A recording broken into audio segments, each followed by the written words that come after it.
It's just about standing out and, that handwritten note when it lands on that desk, versus the million emails and Twitter notifications and Facebook and LinkedIn and all these platforms that people are using now to grow their business, and grab that attention, right? But that handwritten note really literally stands up on your desk, because these are folded cards and they have a shelf life.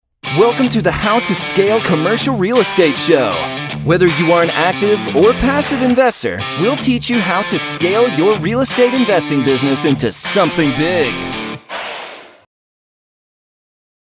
Rick Elmore is an entrepreneur, sales and marketing expert, and former college and professional football player. Following his football career, Rick translated his competitive drive to sales and entrepreneurship by founding Simply Noted, an automated handwritten letter company. Rick, I can't even speak today, but either way, welcome to the show. Thanks for having me today. This is awesome. Hey, man, pleasure's mine. There are 3 questions I ask every guest who comes on the show. In 90 seconds or less, can you tell me, where did you start? Where are you now? And how did you get there? Yeah, so my background's in athletics. I have a twin brother who went to the University of Arizona and played football. I was in the NFL for 3 years. After that, still had that competitive drive and got into medical sales. Did that for about 7 years. First year as an associate sales rep, and then 6 years straight, I was a President's Club award winner. Then went back and did my MBA in 2017 and really got the idea to start a company that can automate and scale sending real handwritten notes. And since January 2019, we've been doing this full time. I've grown over 300% a year. I'm going to qualify for the Inc. 5000 this year, and are launching some pretty cool and exciting features this year as well. Man, that's a lot of moving pieces. How do you go from medical device sales to, we should scale the handwritten note business? I mean, that's yeah, no, that's a great question. So both of my parents were small business owners. They were their schedule was awesome. They were able to, be highly involved parents. That was something I always wanted to do. And being in corporate medical device sales, the more successful you were, the busier you got, the more you moved around the country. And I just never wanted to do that. And always kind of had the bug to want to be an entrepreneur. So 2017, when I went back to do my MBA, that was kind of like the catalyst to get it going, kind of see what I can do, see what I can learn. And always kind of had the idea, handwritten notes were a good idea, but they just took too much time. We did Christmas cards one year and I had 400 clients, and it took us 2 weeks just to write the envelope in pen and stuff a printed card. I mean, nobody has the time to do that. Yeah. So there was a company that's no longer around doing this, focusing in the wedding industry. They were called Bond. And I always just thought, man, this would be so much better in sales and marketing because relationships matter, standing out amongst the noise of all the digital, things that are interrupting our day every single day, knocking on doors, really truly be different and send a handwritten note. And it really just started out as a project for school. Talked to some, people I respected, some mentors, and they thought it was a really good idea. I was really excited about it. And fast forward, almost 4 years. I have 11 full-time employees, 30 if you count contractors, part-time employees, quality control, all my engineers and everybody. But I'm going to hit the Inc. 5000 this year. Super excited. We've done this with no debt, no debt financing, no investors. Started this on a $10,000 0% interest credit card. We've been cash flow positive since month 3.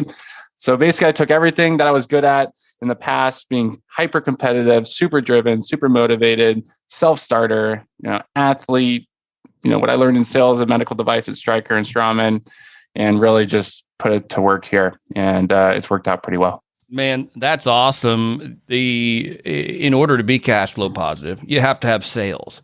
I mean, At what point in time did you say, okay, I've got a prototype, it works, and now we can go out and find clients?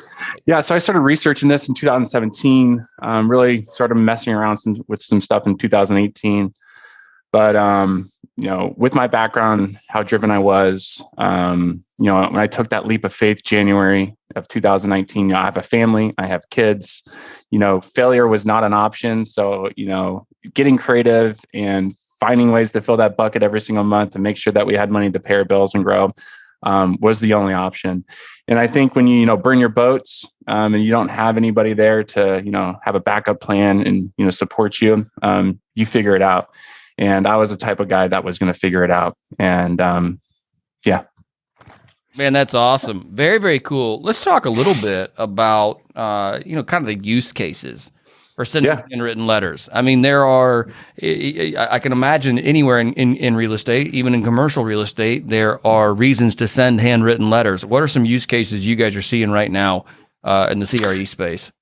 Yeah. So, you know what, we really work fully across the board with like every industry, but, real estate, mortgage, real estate investors, it's really been a pretty consistent niche for us. It just makes sense because, relationships truly do matter in this industry.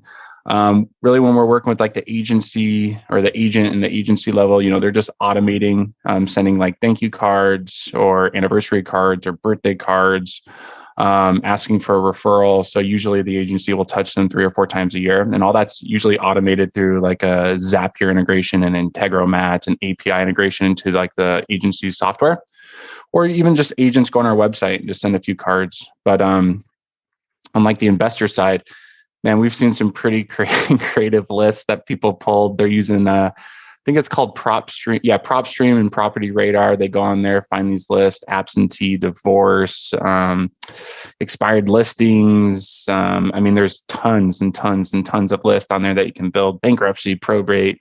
So, but I mean, we know it works because our clients, that they've been working with us for 3-4 years, and the response rates on handwritten notes are just 7, 8, 9 times higher than printed mail. The ROI on a handwritten mail campaign versus a print postcard campaign usually, again, is 7, 8, or 9 times higher as well. So it's just a lot more personable, and our technology is unique. It's patent pending. We have robots that hold real pens.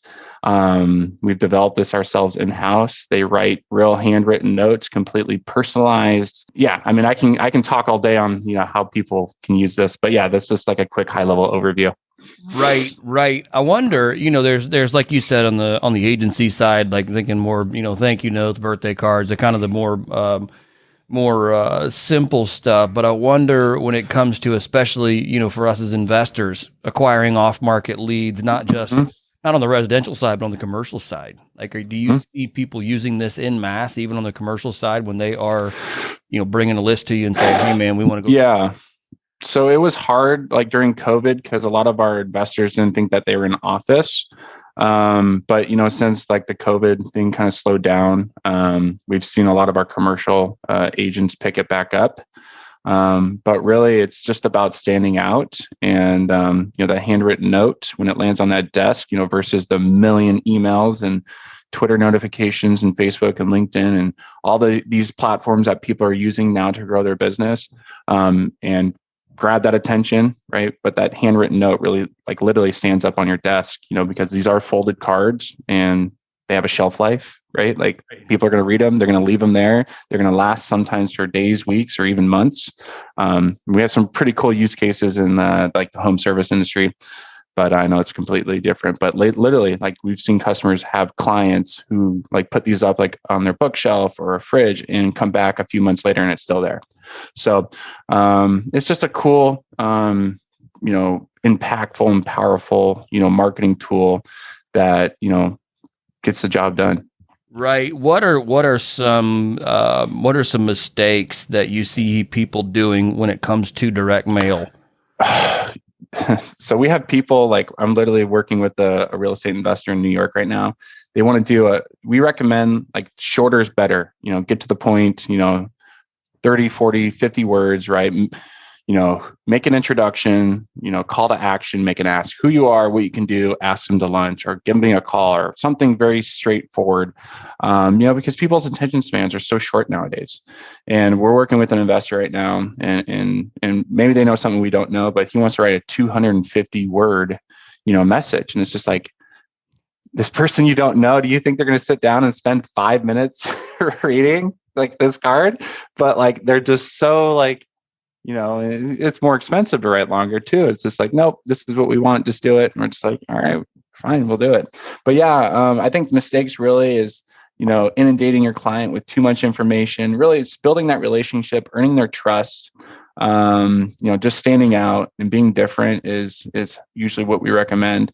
But yeah, I try not to be too salesy. Don't make this, crazy card design with all these different, advertisements on it, and then stuff a different additional flyer with information. It's really just about the relationship.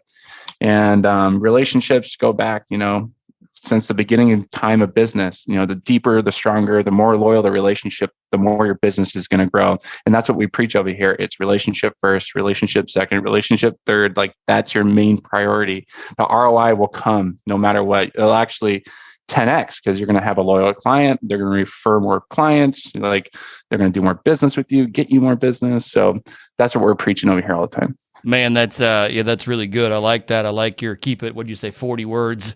40 words. Yeah, short and sweet. Yeah.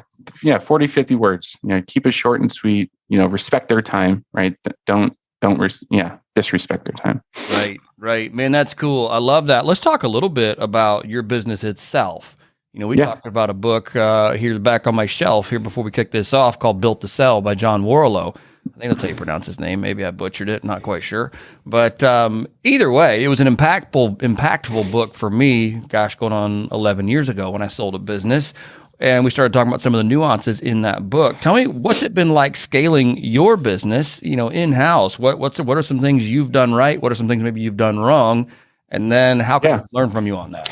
Yeah. So, one of the things I'm incredibly proud of is we built this company with no debt financing, no investors, no money raised. And I'm a marketing and sales guy, and I've started an industrial automation technology robotics company.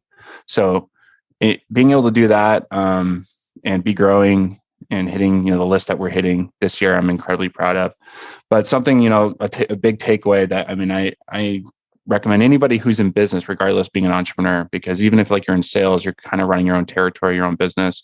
Right. That book Built to Sell is great because for me, my big takeaway was you got to get out of working in your business, the day-to-day stuff, the day-to-day grind, and start, working on your business. And there's a good quote in there that he talks about basically as an entrepreneur, before you sell your business, they call it kill the king, because if the king, the entrepreneur usually is the business, right? Has all the relationships, does all the sales, does everything, knows everything. And if you can kill the king or get rid of the me in the business, your business becomes a lot more valuable, a lot more scalable, because I'm a lot more hands off. There's systems, standard operating procedures or systems in place that allow your business to grow without you. So, that's really been something I've been focusing on in the last year, is working on the business and killing the king. Like, how can I get rid of myself and have other people run this business? Because that's how we're going to sell this business. Right. And is that the end goal with your company, is to grow it to? Absolutely. Yeah. I think for the things that I've done in my life, I was the first person to go to college, professional athlete, had success in corporate medical device, and to be an entrepreneur and grow a business and sell it. I think that's kind of like the icing or the cherry on top of my career. Right. Who was the first hire you brought on? So I had a buddy of mine that, I'm sure everybody hires a friend early on, but I had a friend that I played football with for 10 years in Pee Wee high school. And he's our chief operations officer. So I'm super high energy, worry about everything, paranoid. I don't know if a lot of entrepreneurs like that. I think you have to be, but he's super cool, calm, never gets worked up, very opposite of me. So I do all the, business and marketing and growth and, everything customer facing, and he's behind the scenes, and it's worked out great. He's been here since day one. Right. That's really cool. And I guess what was the moment when you said, gosh, if I want to grow this business, I'm going to have to bring other people on? And how did you, I guess, as a solopreneur, go about bringing people on? How did you structure that? It's kind of a big first time you're bringing somebody else on. Yeah. So hiring is a massive headache, because in the early days, you're basically building the 4 pillars, those first 4 or 5 hires, they need to be it has to be right, because if you hire the wrong person, it can kill your business, because it takes 4, 5, 6 months to get someone ramped up. And if you make the wrong decision, you're going to basically waste a year. And you can't waste time in a startup that's self-funded that needs money today. So basically, it was people I can trust, high character, people that wanted to learn, that were team, like played sports in the past, that had like the mindset of being on a team. But it wasn't about, buying business or bringing on somebody for a $200,000 a year salary that had experience. It was more about trust, reliability, and yeah. Did you structure that? And I'm sorry to dig into the nuance of this. No, you're good. This is commonly a common question that people have when they're growing their business, especially in the early days. And you go, okay, I need to bring on, and commercial real estate's a very partnership, more focused industry than it is necessarily, in a business where you can bring on employees. But, when you set this up, did you have to give away equity to your buddy? No. You just say, hey man, come on as an employee, and this is no. So I own 100%. Without really getting too much into the weeds, sure. I'm a highly driven person.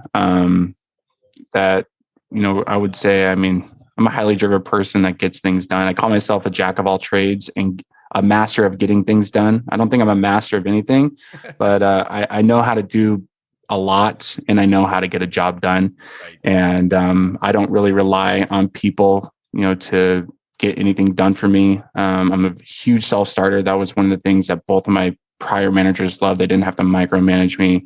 They asked me to do something, I got done. I had foresight. I can conceptualize problems of the future because I was always thinking about the future. So I would think about things before they became problems and start working on them to kind of mitigate risk. So my buddy understood that, and he's a huge team player, incredibly selfless. And he knew I had his best interest in mind as well. So I think it's really important when you start a business. And I think a lot of people who start businesses, there's usually, I've heard these horror stories, people who start, there's one super incredibly motivated, get done type person. And then there's another guy on the side who knows how to talk the big game, but is more of like a leech. And he kind of attaches himself to the wagon of the other person. And I think that happens more often than not. Right. Yeah, and it's certainly something to look out for. I can't remember what they called that in biology. What was that? A symbiotic, and then it's symbiotic and parasitic relationships. Yeah. So, you certainly have to look for those. What's a hurdle when you think about your business and you say, okay, we've made it to this point, and you should be really proud of where you guys have taken it to today. But what's the next major hurdle for you, and how will you know when you've gotten there? Yeah. So one of the best things and the worst things about our business is that people don't even know that things like what we do exist, which is great for our clients because it protects, the authenticity of our product. Right. But for us to go out there and grow, people are like, you use robots to write handwritten notes? Like, it's so foreign. Like, you can automate sending personalized handwritten notes through software. What? Like, people kind of like are confused about it. So I think we're in the hardest genre of a business. It's a new product, a new technology, a new idea with a new client, versus, medical, where it's like, you have current clients where you can cross-sell or upsell a product, and, it's like not a new idea, right? It's like, you're basically like already in the sales process, sales mind with these clients. So yeah, the first 3 years are not for, somebody who has the faint of heart, who has a weak stomach, because this was not an easy business to build. You can use like 3-axis pen plotters or auto pens, but the barrier of entry, the cost of entry, to the yeah, it's just incredibly expensive and incredibly hard. Right. Yeah. So I guess what is the next hurdle for you guys when you say, hey? So our next hurdle is really figuring out how to scale into the millions of handwritten notes per month, because that's a lot of capital. That's a lot of space. We've had discussions with, big large companies who want to send hundreds of thousands of pieces a month, but that needs to be on contracts because we need to scale capital, scale employees, work, 3 8-hour shifts. So getting that figured out is going to be a big problem for us. Also, I'm building my fourth website. It's every time you build a website, you learn what you did wrong on the last website, and every developer has like the perfect solution, and then you build it, you're like, crap, like this isn't what I want, Yeah. like it needs to do this. So it's like, and that's like part of the fun of being an entrepreneur. Like there's so much growth.